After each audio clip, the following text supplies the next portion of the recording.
be talking about this film, The Beast Pageant. This is a film came to my attention in a pretty peculiar way. Most movies I discover through reviews and whatnot, and this is actually one where somebody brought it up to me in real life because of a real life connection. The movie theater I work at, many of the people who made this film were involved in this film, work at that theater. So, and when I looked it up, I was surprised to find that the director I was already familiar with. And I had seen his film Strawberry Mansion. And since then, I'd watched all of his feature films except for this one until I got my hands on this. And yeah, so I watched this very recently and enjoyed it very much. Yeah, and I wanted to talk about it. I don't really do reviews on this channel, but maybe I'll start reviewing things. But this is a film that really doesn't have much coverage online at all. So I figured I'd talk about it. So The Beast Pageant is... it was a film, apparently, that was made over 4 years. Came out in 2010. This is a very small, micro-budget film. Clearly made with a lot of care and love. One of the main inspirations for this film, and for basically all of Albert Birney's films, is Eraserhead. Which makes sense because Eraserhead, of course, is a surrealist film. But unlike a lot of his other films, except for maybe Inland Empire, it is very much handcrafted. You can see that in his short films as well, especially his early ones. But everything was just, made from scratch by him. And that's really the charm of Eraserhead. And I think the thing that really draws people back to it over and over again over the years. And so Birney's clearly inspired by that sort of mindset with this film.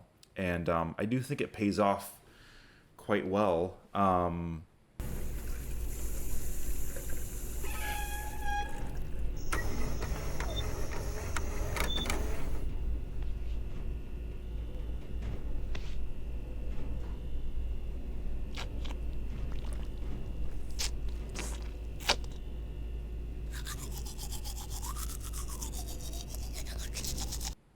Shot on 16 millimeter with apparently a Bolex camera that was found behind a hospital in a dumpster. Birney was living in Baltimore and then moved to Rochester, where he started working at the theater I work at now. So this is a really great cover, a great poster for the film. I really like all this imagery that they use throughout the film, and all of this makes sense once you've seen it, all the way these sorts of things link up. And so what is this film about? Well, the premise, I guess, is just a man goes on an adventure. Very simple premise, obviously. So much like Eraserhead, there's a sort of everyday routine in a world that is somewhat strange and surreal. Obviously, a lot of the film is shot in apartments that have been repurposed as film sets, and they do some pretty clever production design where they cover up the walls and that sort of thing, and make everything look strange and otherworldly.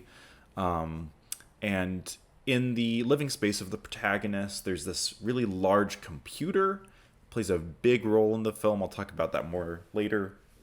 But he goes to work. He has some sort of weird job involving machines. Eventually, as he kind of goes about this routine, he encounters a few strange characters, such as this guy, the Watermelon Man, who wants to sell him hammers. Hey, wanna buy a hammer?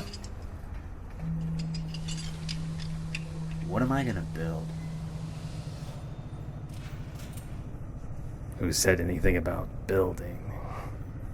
Which becomes a recurring image throughout the film.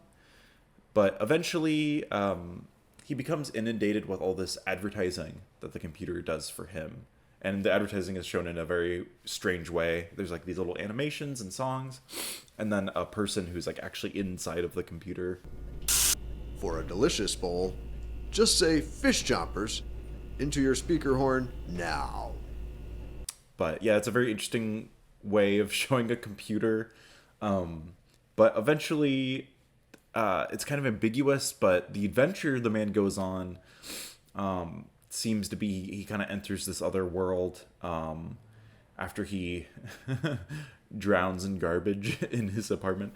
It's kind of hard to say whether or not he's gone into like this external other spiritual world or something, or if he's gone like further into his own psychological state and delusions. But that ambiguity is exactly what makes it so interesting in terms of surrealism.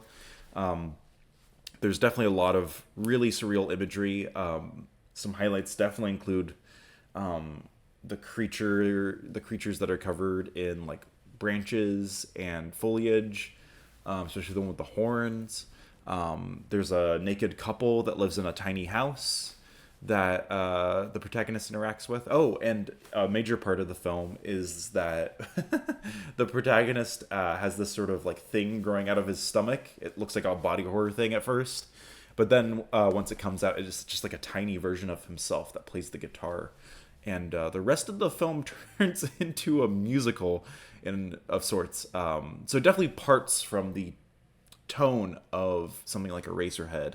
I mean, Eraserhead, it's a dark, industrial, surreal, has some moments of humor, which is present here too. But once he starts going on this otherworldly adventure, it really becomes a lot more whimsical, a lot more like a kind of fantasy setting, but its own kind of surrealist idea of a fantasy setting. And it works really well, I think. And I was pretty on board with the shift in tone. I think the musical numbers can get a little bit much when it's like you go from one scene to the next and then they go into the musical number and stuff like that. Especially in contrast to the rest of the film, because you have to kind of get used to that halfway through the film. But the music is really quite good. I don't know all of the history of this, but I believe Birney himself is a musician as well. He's done the scores for lots of his other films, like Tux and Fanny. One thing I forgot to mention is that Jon Moses is the lead singer in these songs, and he's also the main character, both the full-sized man and the tiny man inside of him. And I think he wrote all of the lyrics as well. But I think he was involved with a band called the Spinto Band, and the soundtrack for this film, it's supposedly by the Beast Pageant Orchestra, which I think contains a lot of the same members as the Spinto Band, which was founded in Rochester, New York. Maybe significantly, there's Nick Krill here, who went on to be, I guess, a sound engineer for some pretty major bands like the War on Drugs. So to talk a little bit more about the computer at the center of this movie, it really becomes a vital thing in the film. Basically, I think it's pretty representative of a recurring motif throughout Albert Birney's films, especially his new one coming out, OBEX, which has an actually very similar plot. But I'm not going to talk about that too much. But I think this strange computer, which uses a ton of analog technology stringed together, is representing really digital ideas and digital technology and the effects it has on our lives, which is a very clever way to do it, because I feel like even in 2010, the idea of making a film about like being immersed in like a video game world and stuff, it's you got to do something to kind of make that a little bit different, and this film definitely does that with the way it depicts the machinery. And it's really enjoyable to see the kind of weird little machine that they've made for the film. And but yeah, I think the film really does have to do a lot with coming home, using your computer to disconnect from reality. I think that's a major aspect of the film. And then it's interesting because it seems like the disconnection from reality that the computer causes the protagonist to have, he eventually kind of uses that back against the computer. So, spoiler alert, at the end of the film, he kind of comes back to this reality and ends up destroying the computer that set him off on this journey. So, I think, again, like in other Albert Birney films, there's this theme of escapism, as escapism, the point of it is really to escape from escaping. It's to teach you to stop escaping from reality. But the way to learn that is to escape from reality and then to return. I personally see that as a recurring narrative in his films. But I think part of why the surrealism in this film works quite well, especially maybe compared to other indie films that are just kind of trying to be weird and stuff. Well, first of all, in contrast to something like a film I watched recently, Forbidden Zone, which I absolutely despised, despite the fact that I really love surrealism. Surrealists often use dream logic and that sort of stuff as an excuse to be pretty gratuitous in terms of what they're able to show on screen. And some of it just it just turns into a sort of cartoonish, grotesque thing, and it's sort of irresponsible in my opinion. I think that's especially the case in something like, and I'm not going to talk about Forbidden Zone too much, but definitely watching that film reminded me that surrealism isn't an excuse to basically just show whatever you want.